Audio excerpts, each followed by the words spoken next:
बोले ऋषिवर, मैं बड़ा पापी और स्वेच्छा रखने वाला, प्रतिदिन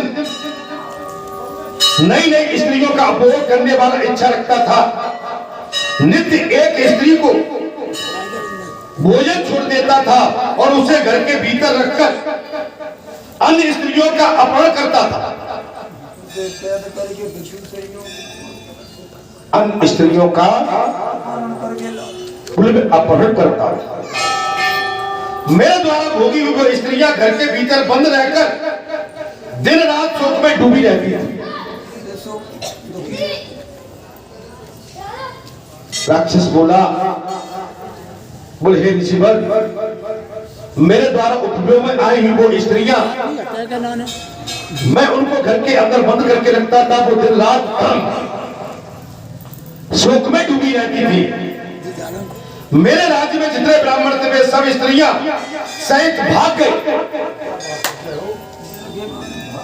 मेरी वृत्ति को देखकर, मेरे नेचर को देखकर, मेरे आचरण को देखकर जो उस गांव में जितनी भी ब्राह्मण थे वो स्त्रियों से सब भाग गए। अथवा विधवा, कुमारी तथा रजस्वला सभी तरह की स्त्रियों का हरण करके मैं उनके साथ कुकर्म किया करता था। विधवा, कुमारी, रजस्वला रहित मैं सभी के साथ कुकर्म किया करता था। इस प्रकार दूषित विषय भोगों में वो राक्षस बता रहा है।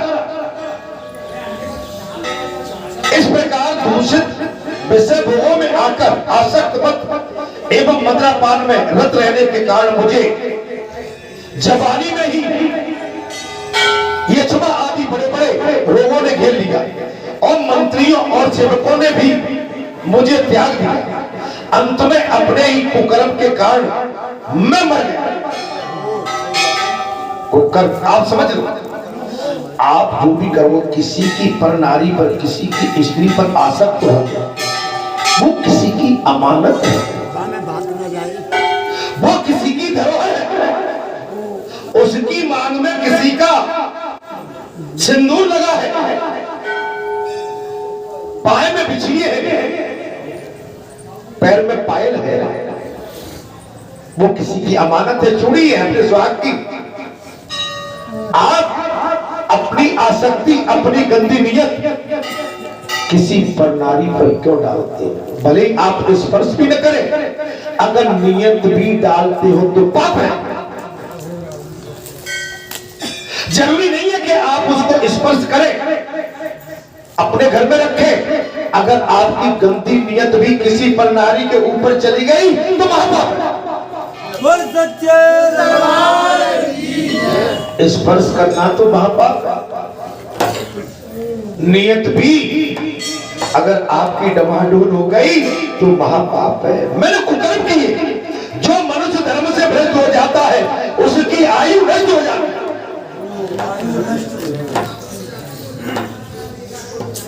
आप मेरी बात को समझ पा रहे हैं? जो मनुष्य धर्म से नष्ट हो जाए, अपने पराये का अबोध, अपने पराये का ज्ञान, कुसंग, अभद्रता, निंदा, चुगली, द्वेष, उसकी आयु भी कम हो जाती है, वो भ्रष्ट हो जाता है। आशा बढ़ता है, आयस बढ़ता है और अपयश बढ़ता है। क्या बढ़ता है उसका? अपयश। भाग्य क्षीण होता है। एक बात मैं बताता हूं कि कोई मनुष्य हो, जैसे उसकी चंचलता मालूम पड़ जाए कि उसकी आदत है, वो इसको बिगाड़ रहा है, उसको बिगाड़ रहा है, अपना काम बिगाड़ने के लिए इसके घर को तोड़ रहा है, उसके परिवार को फोड़ रहा है, वो जा जाके इसकी निंदा करता है, उसकी निंदा करता है और सबके धर्म को हड़पने की कोशिश करता है। आप समझ रहे, उससे भी जीव का धीरे धीरे विश्वास दिखने लगता है। इससे दूर बचो, इससे दूर। ऐसा मैं ही समझ रहा हूं कि ऐसा भाई कई तो ऐसे होते हैं कि सवेरे से उठ के काम ही है कि इस घर पे नारियल फोड़ना, उस पे तोड़ना, यहाँ के नारियल को उठा के भाव पटक देना, भाग के नारियल को उठा के भाव, और नारियल में जो चटक निकली भाव फोड़ देना, जहाँ तोड़ देना, और उसका काम ही सवेरे से जे है सबको रनबन का करना।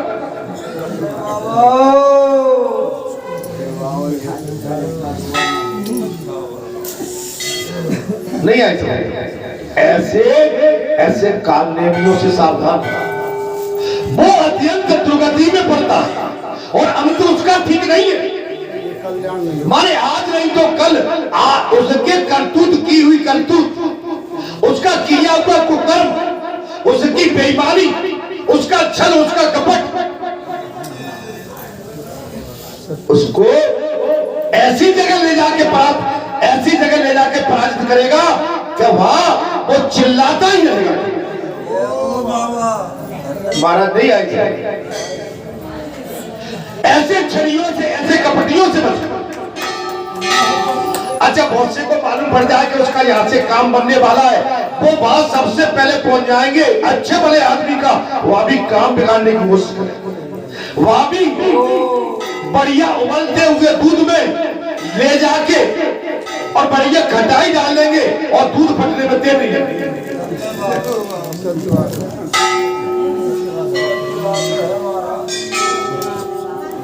नहीं आ रही।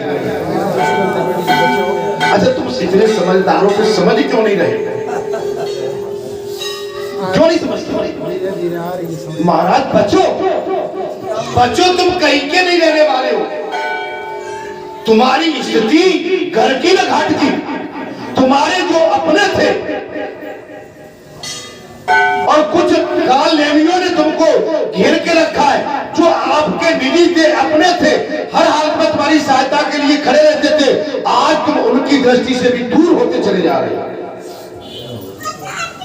वो काल नेमी तो तुम्हें काटेगा ले जाके।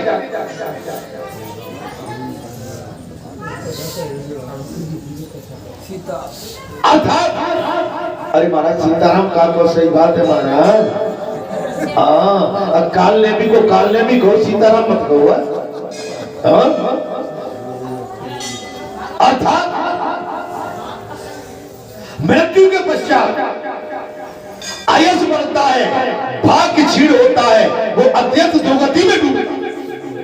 जो किसी का बुरा सोचता है, बुरा करता है और बुराई में पड़ा रहता है, देखिए उसका अपयश बढ़ता है और भाग्य उसका नष्ट होता है, वो अत्यंत दुर्गति में पड़ता है, तथा उसके पूर्वज पितर स्वर्ग से भी निश्चित ही नीचे गिर जाते हैं और मृत्यु के पश्चात यमराज के दूत मुझे यमलोक ले गए। वो सुना रहा है, जो मैंने गलत किया था उसका भोग मुझे 21 जन्म मेरे हो गए, मुझे आज भी भोगना पड़ा। 21 जन्म ऋषि को महाराज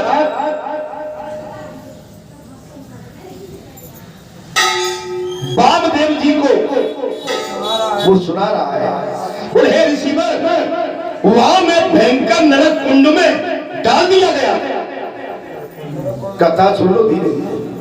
अपनी ननद दौरानी के साथ, बहन के साथ, सास के साथ, ससुर के साथ, बेटा के साथ, बहू के साथ, अगर तुमने छल किया किसी पराये के साथ, अपने देवर के लड़के के साथ, लड़की के साथ, जेठानी के देवर के साथ अगर आपने दो बात की तो आपको नरक नरक नरक होगा।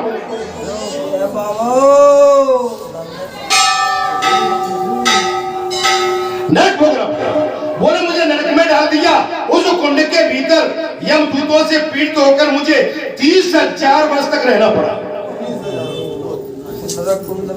अरे मेरे भाई सुन लो, अगर नरक कुंड से बचना चाहते हो तो अभी भी तुम्हारे पास समय, अभी भी घटिया ही छोड़ दो। बोल सच्चे दरबार की जय। हनुमान तेज परसा कर पुरपुर कीन प्रणाम, राम काज कीने विनाश हो मोए कहा विश्राम। एक ही रटन होना चाहिए, एक ही रटन। अर्थात मुझे 30,000 वर्षों तक उस नरक में पड़ा रहना पड़ा। वो राक्षस बता रहा है, तदंतर हे ऋषि पर बचे हुए पापों से, फल से मैं निर्जर वन में भूख प्यास से विकल पिशाच बना हुआ आज तक भटक रहा हूं। पिशाचनियों में मैंने 100 दिव्य वर्ष व्यतीत किए हैं, 100 वर्ष पिशाच योनि में। फिर दूसरे जन्म में ब्याग और तीसरे जन्म में मैं अजगर बना, चौथे में भेड़िया बना, पांचवें में सूकर बना और छठवें में गिरगिट और सातवें में कुत्ता बना, आठवें में सियार और नौवें में गबर नील गाय बना और 10वें में मृग बना, 11वें जन्म में बानर और 12वें में कीद बना।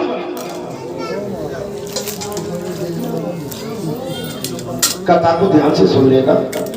मेरे बाबू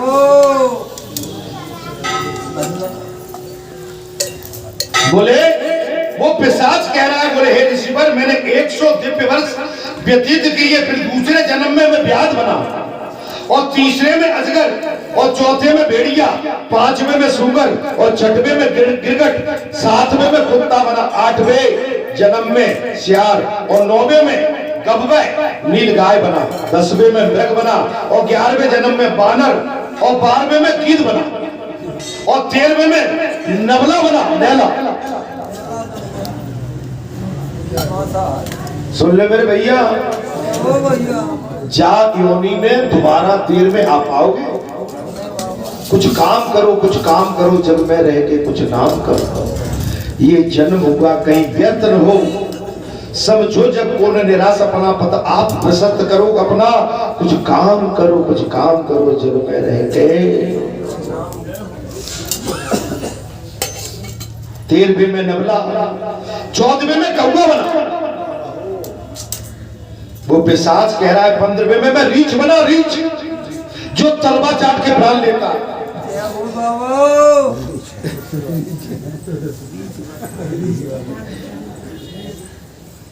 बोले 15वें में रीछ बना और 16वें में वन मुर्गा बना और 17वें में गधा बना, गधा डेंच।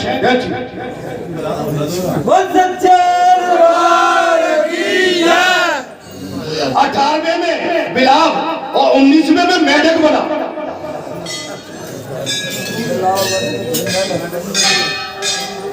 और 20वें में कछुआ और 21वें में मछली और 22वें में चूहा और 23वें में उल्लू और 24वें में जंगली हाथी और 25वें जन्म में मैं ब्रह्म राक्षस हुआ।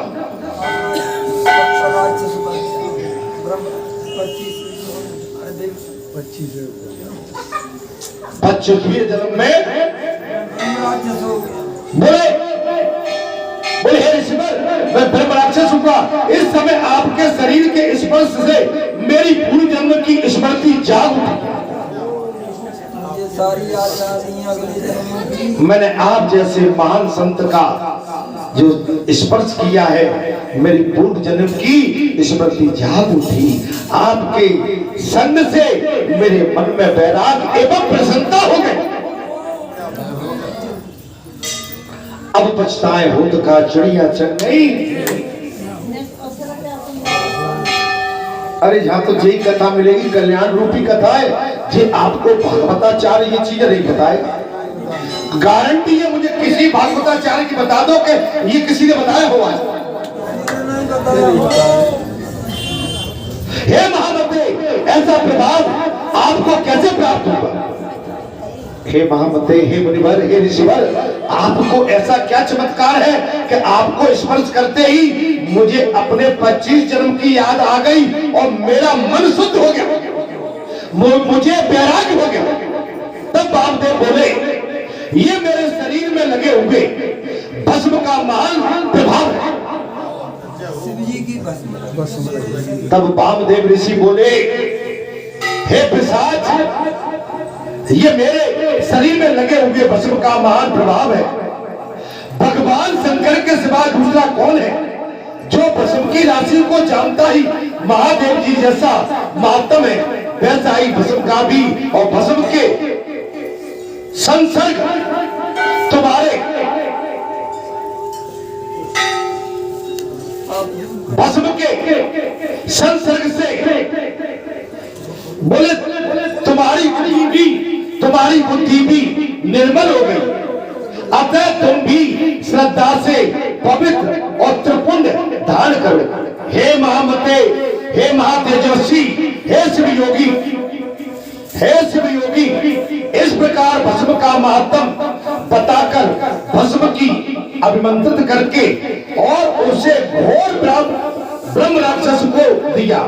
अच्छा, उससे ब्रह्म राक्षस ने अपने ललाट त्रिपुंड धारण किया और उसके प्रभाव से वो तत्काल ब्रह्म राक्षस शरीर त्याग करके दिव्य रूप से सुशोभित होने लगा। उसने भक्ति पूर्वक गुरु महादेव की परिक्रमा की और दिव्य विमान पर बैठकर पुण्य लोक को प्रस्थान किया है। महायोगी महादेव, महायोगी महादेव, हो बाबा, महायोगी महादेव वामदेव साक्षात्कार भगवान शिव की भांति उन्हें संसार में भ्रमण करने लगे। अब आप रामचंद्र की जय। आप अंदाज लगा सकते हैं, एक संत का साथ, एक संत का स्पर्श, एक संत की साधना से उस महापिशाच राक्षस की कायाकल्प माने 25 जन्म का भी उद्धार हो गया। 25 जन्म का उद्धार हो गया।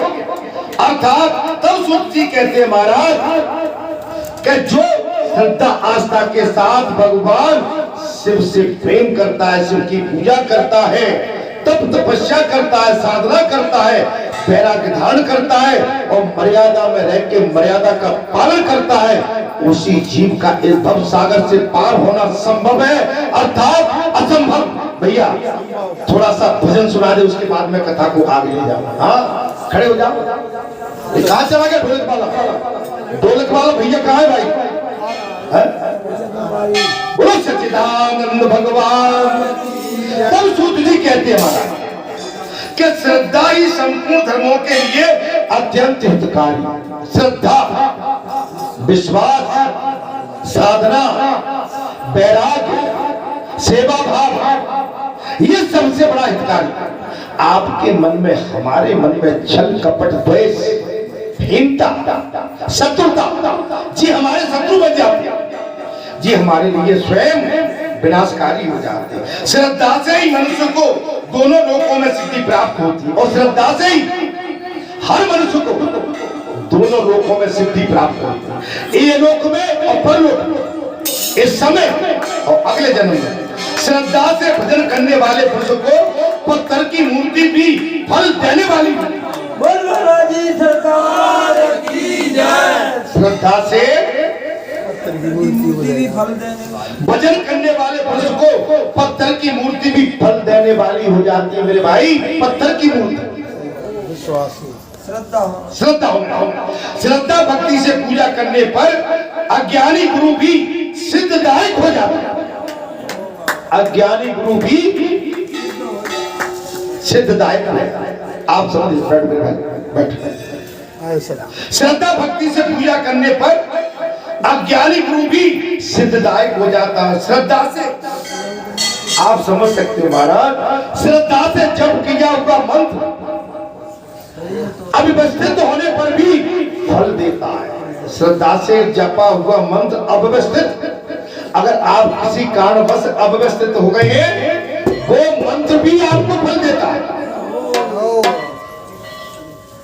आप मंत्र का जाप करिए, विश्वास रखिए।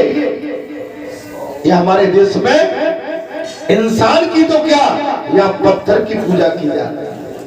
आप समझ, ये परम पवित्र हमारा भारत देश है, इसमें ही ये निश्चित उपलब्धता प्राप्त हो सकती है। श्रद्धा से पूजा करने पर देवता नीच पुरुष को भी फल देने वाले होते हैं।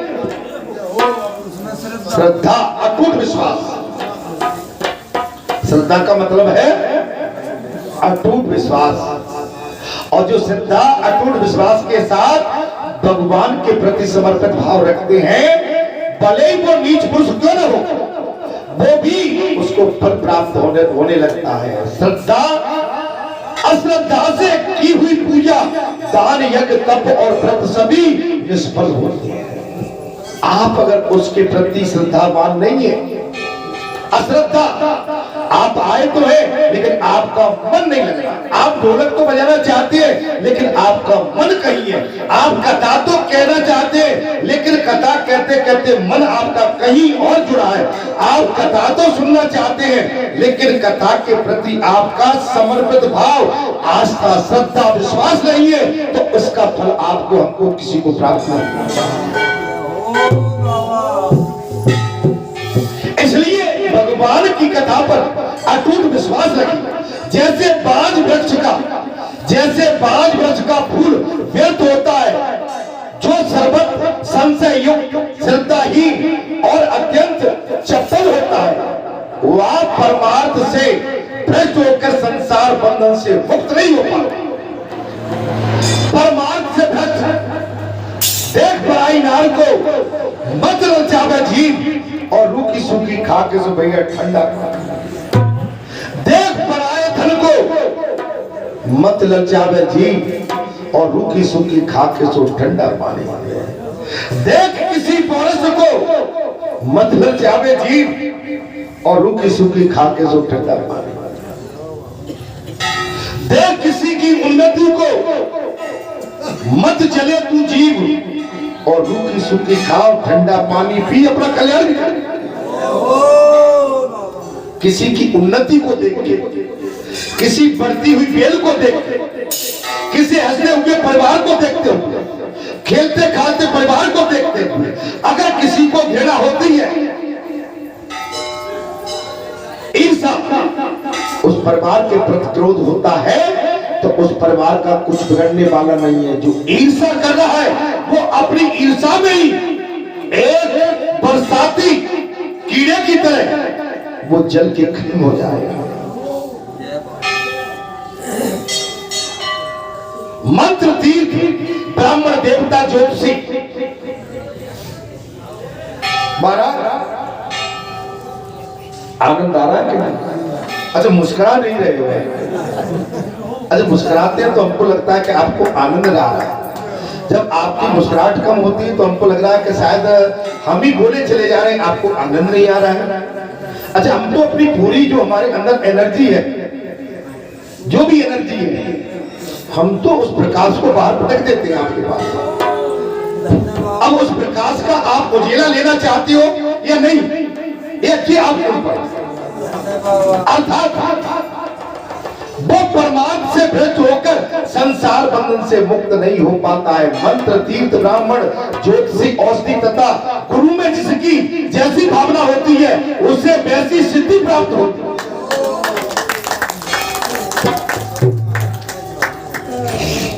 अपने गुरु के प्रति, और जो मैंने बात बताई कि मंत्र तीर्थ ब्राह्मण देवता और ज्योतिषी औषधि तथा गुरु में जिसकी जैसी भावना होती है उसे वैसी सिद्धि प्राप्त, वैसा ही फल मिलने लगता है, वैसा ही फल प्राप्त। जाकी रही भावना जैसी और प्रभु मूर्त देखी दिल ऐसी। आप अपने गुरु के प्रति समर्पित, अपने ब्राह्मण के प्रति समर्पित, औषधि दवा के प्रति समर्पित, वेद के प्रति समर्पित, अपनी ज्योतिषी के प्रति समर्पित। इस विषय में एक अत्यंत अद्भुत उत्थान बतलाया गया है कि जिसके श्रवण से सब मनुष्य की अश्रद्धा तत्काल दूर हो जाती है। इसमें एक योजन है, एक विकल्प है। क्या विकल्प है? कि जिसके श्रवण से सब मनुष्यों की अश्रद्धा तत्काल दूर हो जाती है। पूर्व काल में पंचाल देश के राजा के सिंह केतु नाम से विख्यात एक पुत्र था, जो समस्त उत्तम गुणों से युक्त और सदा क्षत्रिय धर्म में तत्पर रहने वाला। एक दिन महाबली सिंह केतु कुछ सेवकों के साथ लेकर शिकार खेलने के लिए वन में गया। राजकुमार का कोई सेवक जो सबर भील कुल में उत्पन्न हुआ था और शिकार की खोज में इधर उधर घूम रहा था, उसने एक टूटा फूटा गिरा हुआ पुराना देवालय देखा। उसमें चबूतरे पर एक शिवलिंग पड़ा हुआ था, जो पीठ जलेरी से टूटा हुआ अलग हो गया।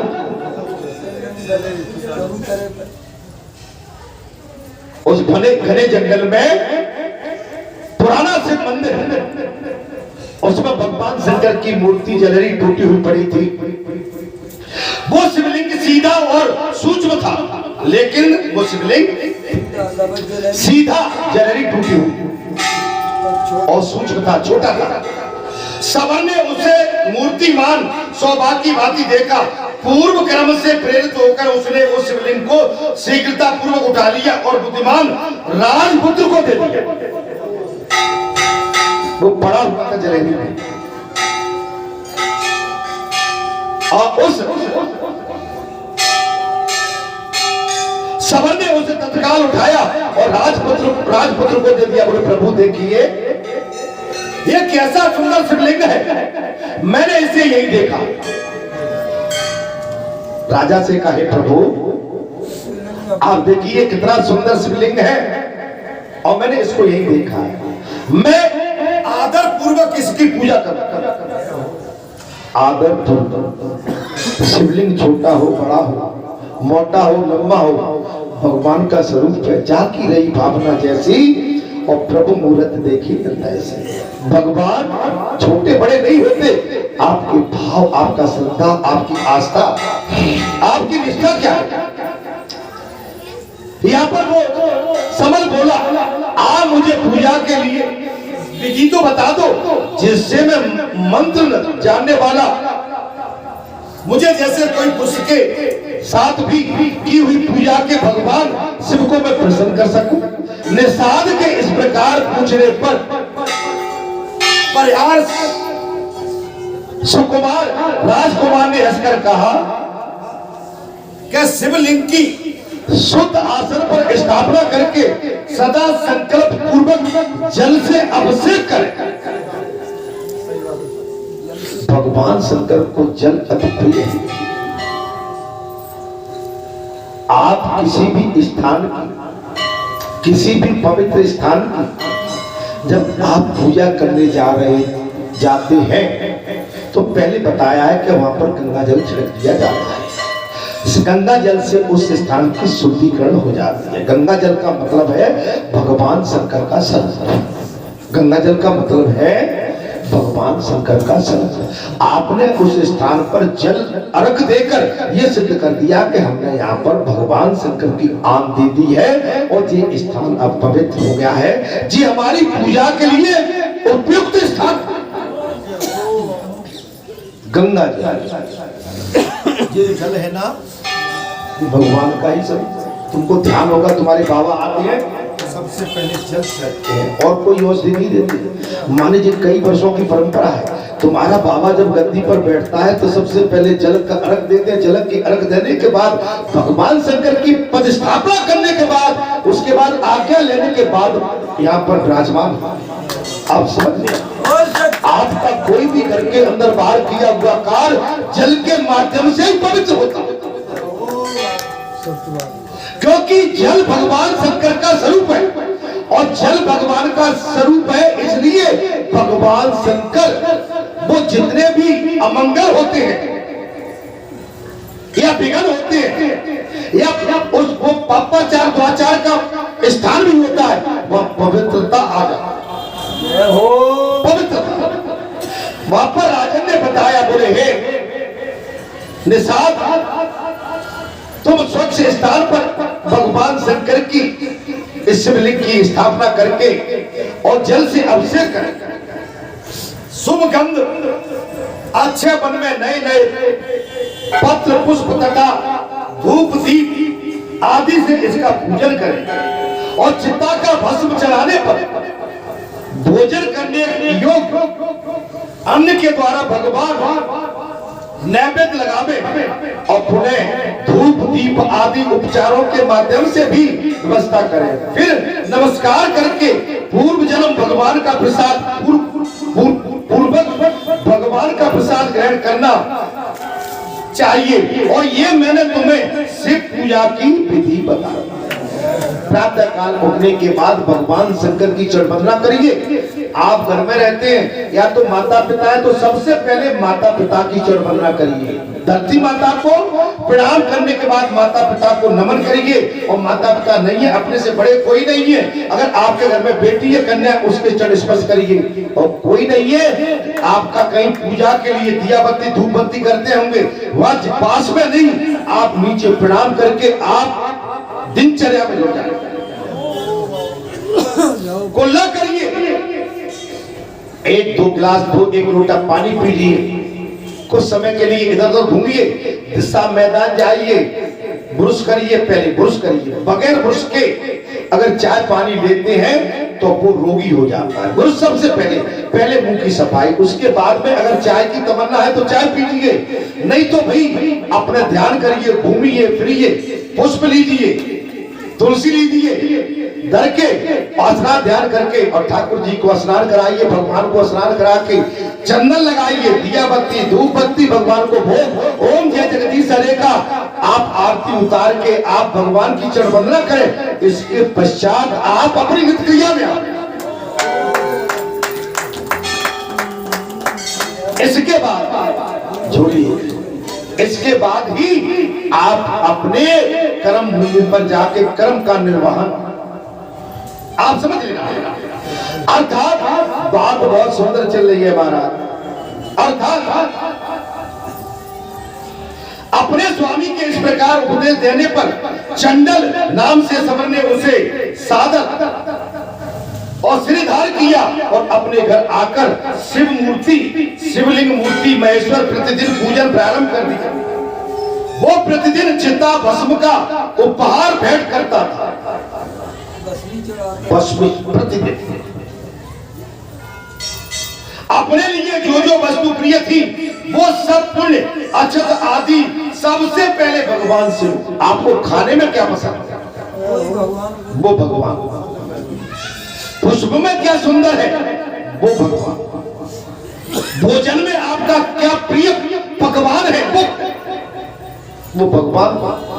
हम गलती कर देते हैं, घी की पूड़ी बनाते हैं, सब अपनों गप को गप कर जाते हैं, भगवान को कुछ ऐसा ही रख देते हैं। मिष्ठान पंच बाबा आप माने मिश्री काजू किशमिश बादाम आप भी खाते हैं, दही दूध मक्खन आप भगवान को अर्पित समर्पित करें। सबसे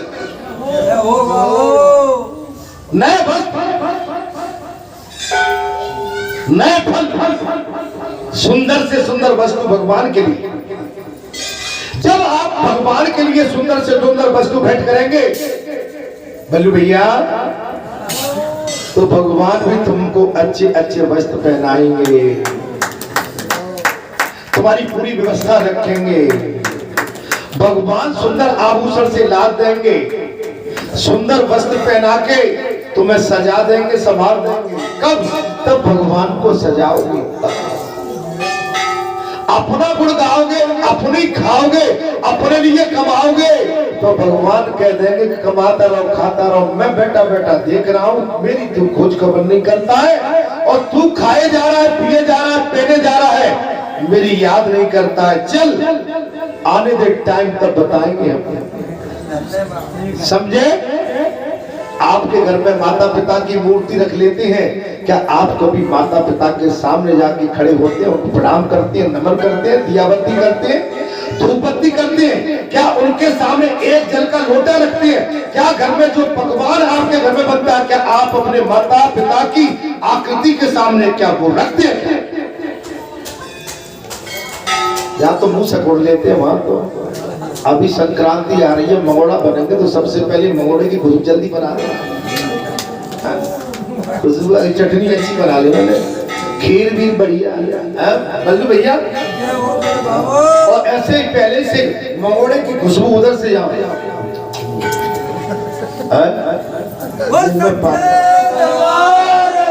तो हम कितने निर्दयी हैं। भगवान के लिए हमको सबसे पहले, ईश्वर के लिए सबसे पहले जल निकालिए, पहेली को सजाइए, भगवान के लिए जल, भगवान को नहलाइए, बढ़िया नहाइए, बढ़िया जल, ताजा जल भोग लगाइए, साष्टांग दंडवत कीजिए भगवान को, सूर्य देवता को अर्घ कीजिए, दिनचर्या में जुड़िए। तुलसी मैया को संध्या कालीन के टाइम दीपक और दिया बत्ती लगाइए, तुलसी माता से विनय कीजिए, प्रार्थना कीजिए, तुलसी माता आप हमारे घर के मुख्य द्वार पर ऐसे ही चमकती रहे, दमकती रहे, आने जाने वाले को आशीर्वाद देती है। बोल बालाजी सरकार की जय। हम कहाँ कर पाते हैं? करना चाहिए, क्यों नहीं कर सकते? करना चाहिए।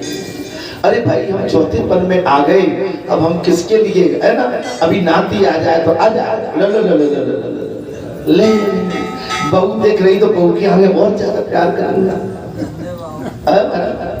बेटा आएगा तो और मुंह पे हाथ ज्यादा पी रहेंगे।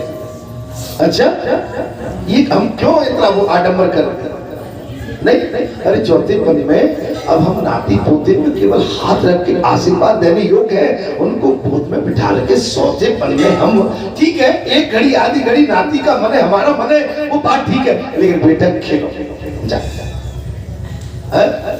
नाती पोते के चक्कर में ज्यादा मत पड़ो, कोई किसी का नहीं है। अभी आपने राजा की कथा नहीं सुनी, राजा रानी की, वो बीमार हो गई, उसका पुत्र बीमार हो गया, राजा पड़ा इतना परेशान हो गया कि अपनी रानी को पुत्र को वन में छोड़ के आ गया। है कौन किसका? अच्छा रुपया पैसा से बड़ा होता तो रावण के बराबर, रावण पे इतना धन था कि मेरे भाई किसी के पास धन था ही, मेरा मोड़ा बहुत कमा रहा है, अब तो नौटन की घड़ी लगी है, वाह, अरे नौटन ने खाओगे चबाओगे, 2 टाइम की रोटी मिल जाए, बस मिल जाए, कपड़ा पहनने को मिल जाए, पैसा फेंका नहीं जाता है, लेकिन पैसे की व्यवस्था की जाती है, सद्मार्ग में पैसा जाए, धर्म के मार्ग में जाए, पैसा परमार्थ में जाए, पैसा कल्याणार्थ जाए, और आपका वो पैसा जो कल्याण में जाएगा वो कई गुना होके अगले जन्म में आपको फिर काम में आएगा।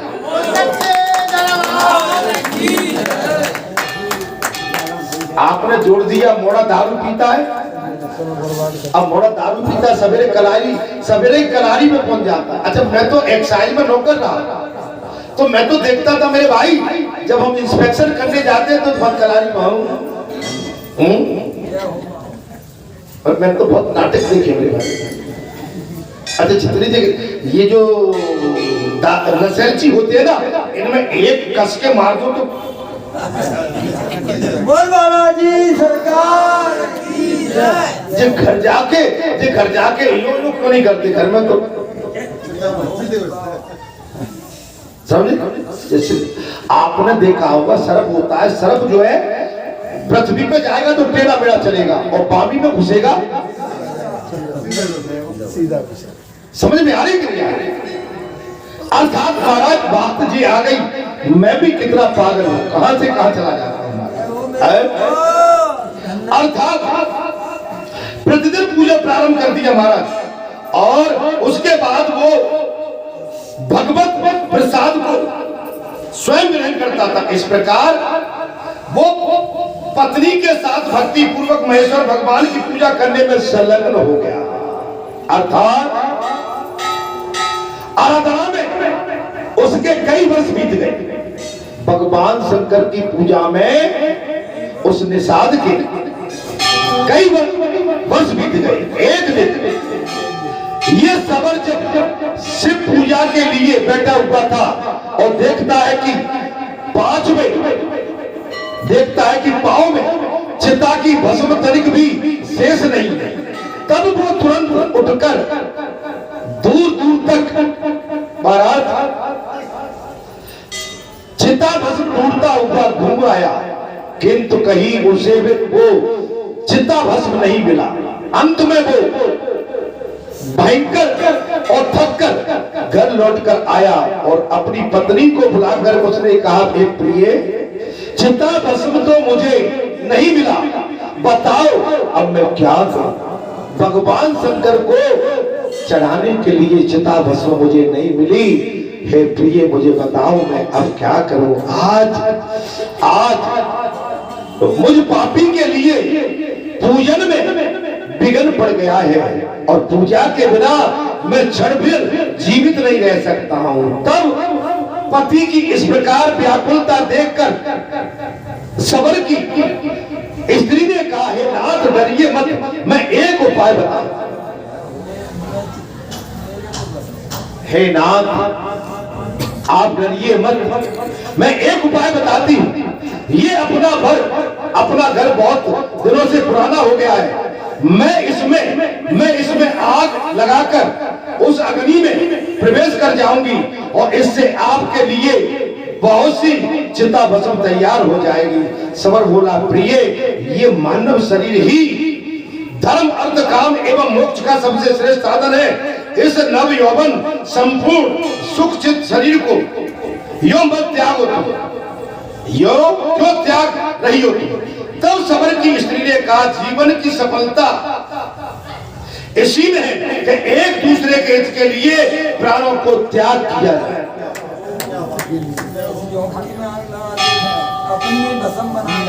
आज की कोई स्त्री ऐसा अपने पति से कह सकती है?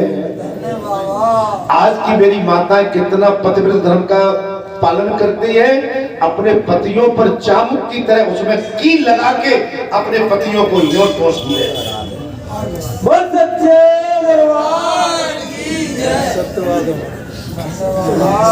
जैसे बैल के लिए आग लगा के बैल में पहले एक हजारा खेतारा पहले योग लग। आज की हमारी माताएं अपने पतियों पर सवार होके कील की तरह बिच्छू की तरह उनको डसती रहती है और देती है। अरे कह तो दो, तुम्हें नहीं देती? बताओ बताओ। माताओं जी तो अच्छा नहीं करती है ये तो अच्छा नहीं कर रही है। अरे कील मत लगाओ, वैसे ही मान जाए। आज ये नहीं करना चाहिए, ये तो आप अनर्थ कर दिया। पति धर्म को निभाओ। देखिए, मैंने इसलिए कहा कि एक पत्नी को देखिए कि अपनी पति की इच्छा के लिए स्वयं माने अग्नि में प्रवेश करके अपने शरीर की भस्मी भगवान शंकर पर चढ़ाने के लिए तैयार हो। अरे आप इतना मत करिए, अरे प्रेम से बोलिए। अरे थके पति से प्रेम से बोल दो। काय भैया, लेकिन ये माता नहीं छोड़ती महाराज। जी कभी कभी ऐसी खबर ले डालती है सब तुम माने बहुत चक्के रह जाते। सबरी के और सबर की स्त्री ने माने ये कहा, मैंने कौन सा घोर तपस्या की है जिससे भगवान शिव की प्राप्ति के लिए प्रचलित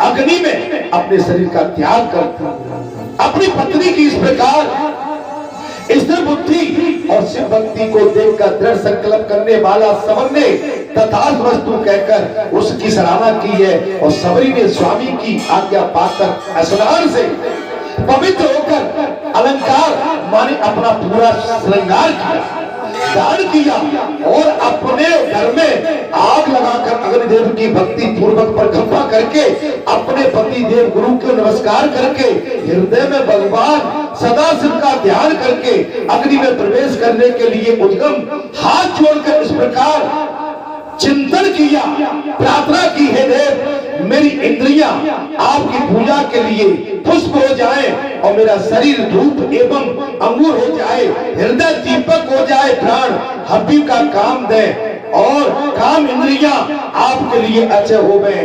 हे ईश्वर, इस समय ये जीव आपकी पूजा के फल को प्राप्त हो। मैं धनाधिक पति कुमेर का पद नहीं चाहती और अविचल स्वर्ग भूमि भी इच्छा नहीं करती हूँ तथा ब्रह्मा जी के पद की भी अभिलाषा नहीं करती हूँ। बस यही चाहती हूँ कि यदि फिर इस संसार में मेरा जन्म हो तो मैं प्रत्येक जन्म में आपके चरण बिंदुओं के सुंदर मकरंद का पान करने वाली भस्मी हो जाऊँ।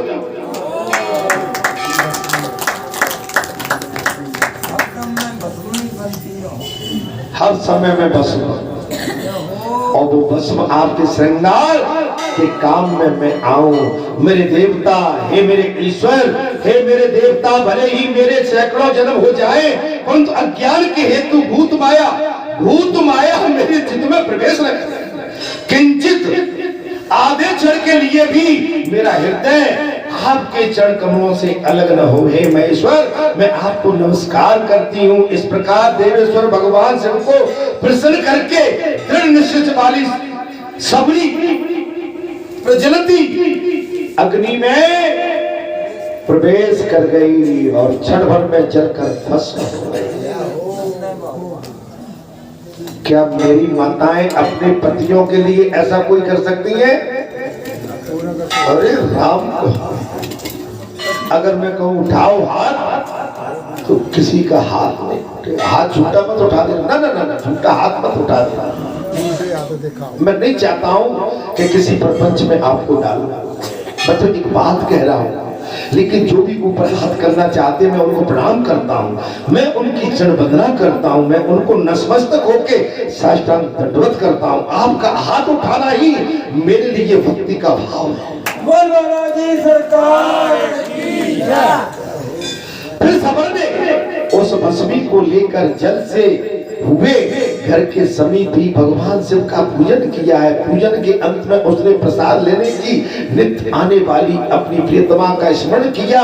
स्मरण करते ही वो पहले की भांति हाथ जोड़कर सामने खड़ी दिखाई दी। पत्नी को देखकर तथा जलकर भस्म हुए घर को भी पूर्व स्थित पाकर सबर आश्चर्यचकित होकर सोचने लगा, अहो अग्नि तो अपने तेज से वस्तु को जलाती है, सूर्य केवल किरणों से तपाते हैं, राजा अपने दंड के द्वारा अपराधी को दंड करता है और ब्राह्मण मन से जला डालता है। मेरी पत्नी तो प्रत्यक्ष अग्नि में जल गई, ये जीवित कैसे बच गई पता नहीं, ये मेरा स्वप्न है अथवा भ्रम डालने वाली माया है। इस प्रकार विचार करते हुए सबर ने अपनी स्त्री से पूछा, है प्रिय तुम तो अग्नि में प्रवेश हो गई, जीवित कैसे धन्यवाद श्रद्धा का तुम तो अग्नि में प्रवेश कर गई थी, भस्म हो गई थी, यहाँ कैसे आ गई? और ये जला हुआ घर फिर पहले की समान कैसे खड़ा हो गया? तब सबरी ने कहा, जब मैं घर में आग लगाकर उसके भीतर प्रविष्ट हुई तब से अपने आप की मुझे कोई सुध न रही, न तो मैंने आग देखी और न मैंने लेस मात्र भी तब का अनुभव किया है। हे स्वामी, ऐसा जान पड़ता था मानो मैं जल में घुसी हुई और मैं आधे क्षण तक गाड़ी निद्रा में सोई हुई सी लग रही थी और क्षण भर में जाग उठते ही मैंने देखा अपना घर जला हुआ नहीं है, पूर्व सुरक्षित है और इस समय भगवान पूजा के अग्नि प्रसाद लेने के लिए आपके पास आई हूं। इस प्रकार वे दोनों दंपति प्रेम पूर्वक आप उसमें वार्तालाप कर ही रहे थे कि इतने में उनके समक्ष परम अद्भुत दिव्य विमान पर प्रकट हुआ, उस पर भगवान शंकर के 4 सेवक आगे की ओर आ रहे थे। उन्होंने दोनों निषाद दंपतियों का हाथ पकड़कर उन्हें विमान पर बिठा लिया और सबर और वो अपनी पत्नी अपने शरीर का त्याग भी नहीं करना पड़ा। देवदूतों के हाथों का स्पर्श प्राप्त होते ही निषाद दंपति के वे शरीर तत्काल उनके पकड़ते ही दिव्य हो गए। इसलिए समस्त पुण्य कर्मों करने चाहिए, क्योंकि सबर ने नीच होकर भी श्रद्धा के बल से योगियों की गति को प्राप्त। जात पात कुल धर्म बढ़ाई, धन बल पर जन गुण चतुराई।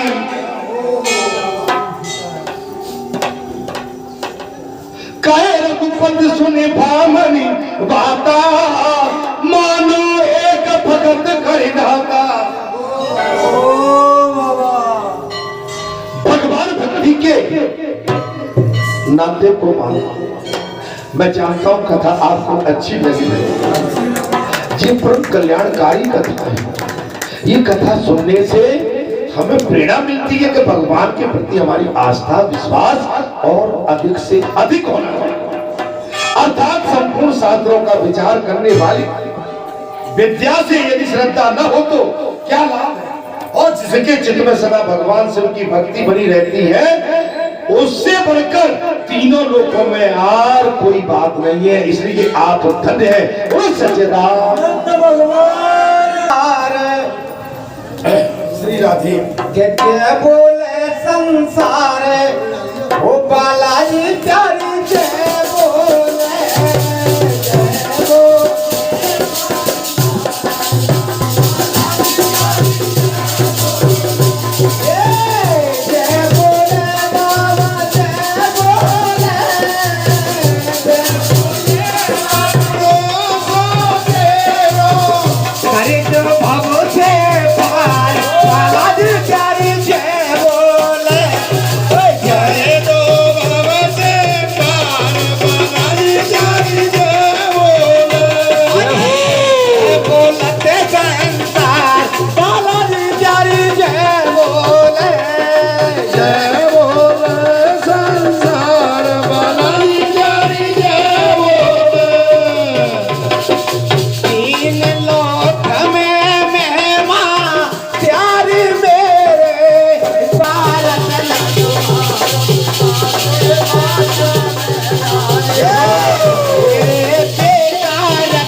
सच्चिदानंद भगवान।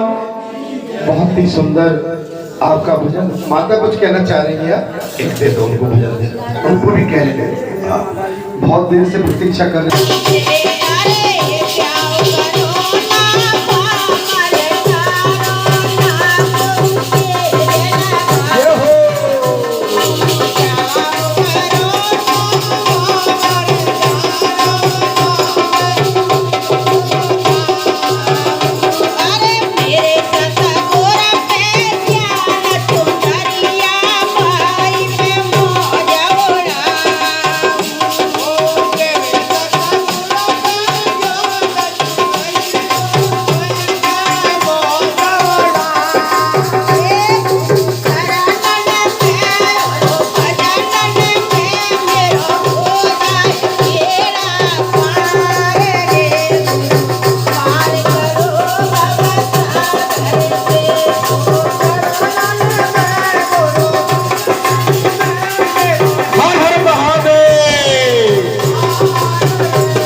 बहुत ही सुंदर। बोलो भाग्य बिहारी, बोलो सियापति रामचंद्र की हर हर महादेव। बहुत ही सुंदर। हमारी माता ने, भैया हमारे भाई नहीं, हमारी माताएं भी निपुण है कथा में। कितनी सुंदर वाणी के माध्यम से भगवान की दोनों कथाओं का गुणगान किया। मैं नमन करता हूँ, प्रणाम करता हूँ, साष्टांग दंडवत करता हूँ। माता, बहन, बेटी, भक्त, संत, महात्मा सभी को मैं प्रणाम करते हुए सभी के चरणों की रज को अपने माथे सर पर धारण करता हुआ प्रार्थना करता हूँ। आप इसी तरह से अपने भगवान से नाता जोड़कर रखें। भगवान ही सच्चे नातेदार, भगवान ही पक्के नातेदार है। और संसार में सारे नाते टेम्परेरी है, झूठे भी तो टेम्परेरी है, कुछ समय के लिए, लेकिन मरने में और जीने में भगवान सदा हमारे अंग संग रहते हैं।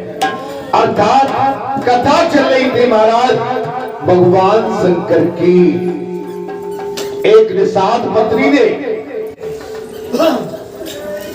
अपना जीवन अपने पति की तपस्या के लिए, पूजा के लिए अग्नि में प्रवेश करके और अपने पति से कहा, स्वामी आप चिंता न करें, मेरे शरीर की भस्मी को भगवान शंकर पर चढ़ाए। तो जो भगवान को अपनी नौका सौंप देते हैं, भगवान उनकी रक्षा करते हैं।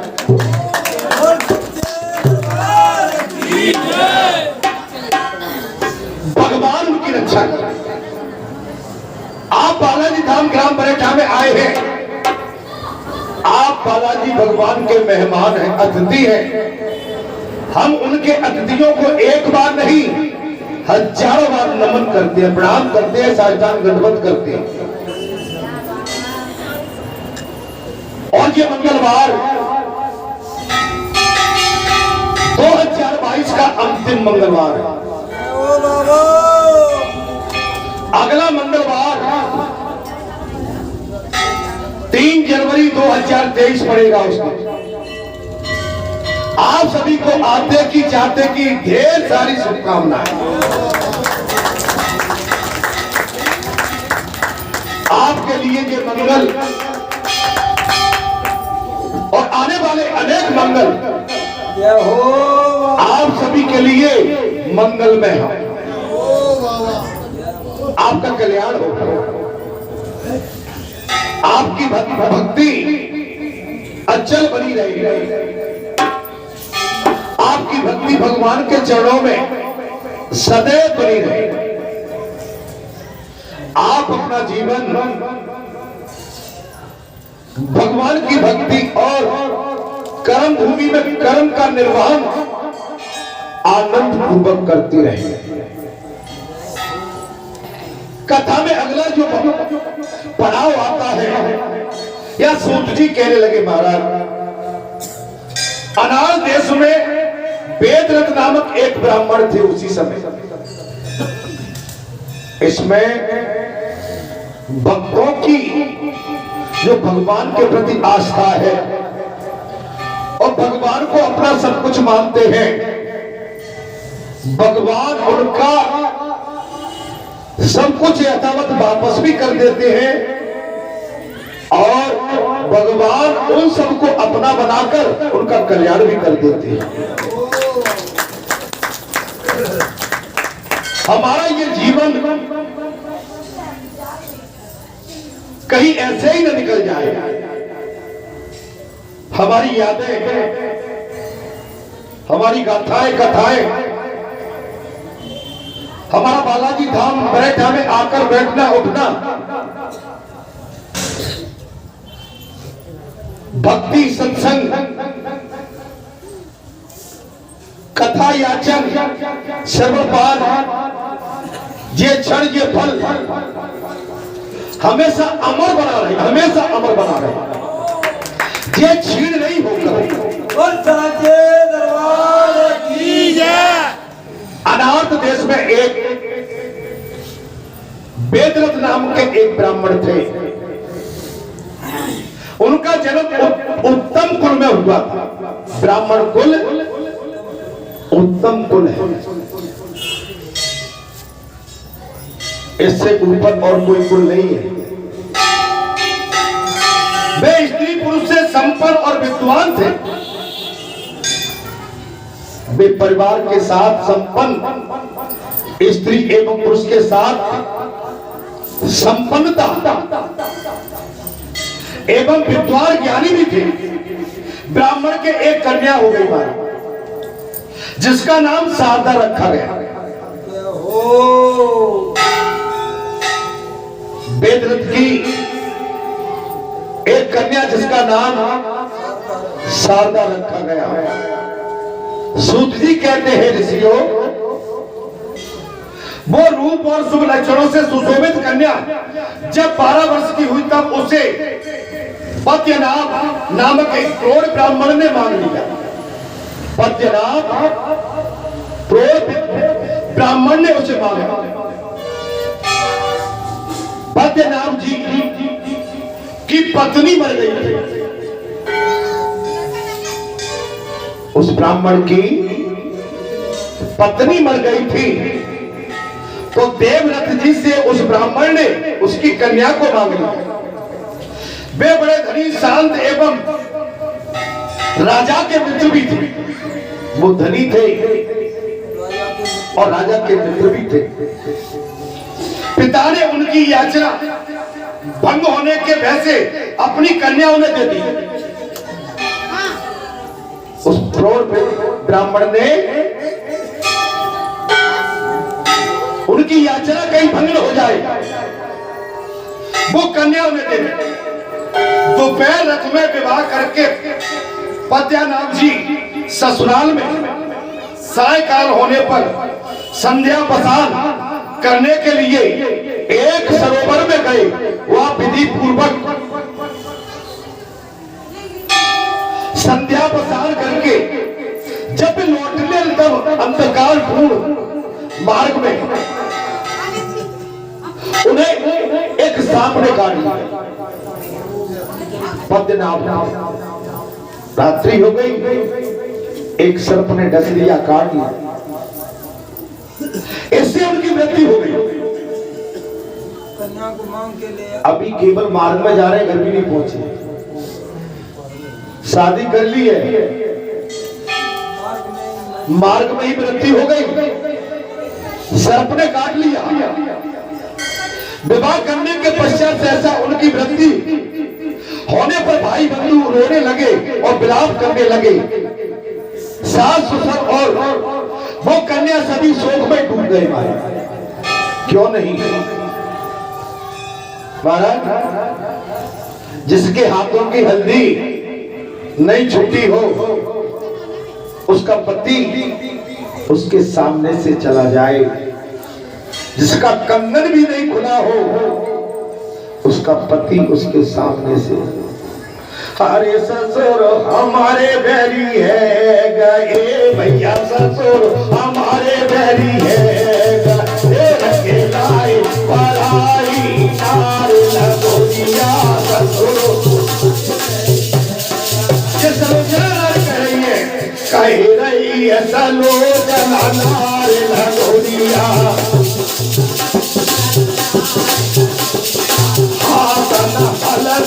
ना छूटी ना छूटे मेरी के दागन गोरिया।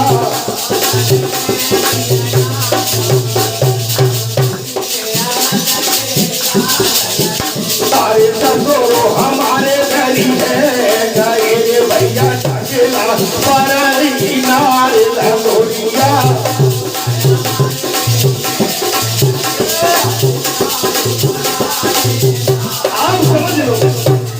ससुर हमारे बैरी है गए ठगलाई पराई नार लगोरिया। बारे में बोला बारे में लड़ा को बैरी है गयो ठगे।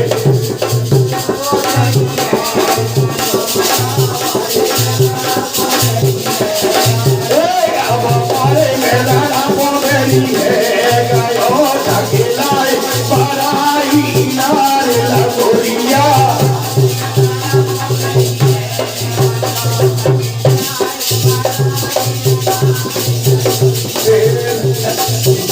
बारे में लड़ापा है। अच्छा, बारे को लड़ापा बड़ा खतरनाक होता है। आप समझ लो कि यहाँ विलाप कर रही है, वो कन्या भी विलाप और शोक में डूबी हुई है। भाई बंधु और भूत का और मृत का दाह संस्कार करके अपने अपने घर को लौटी है। विधवा शारदा पिता के ही घर में लौट रही है।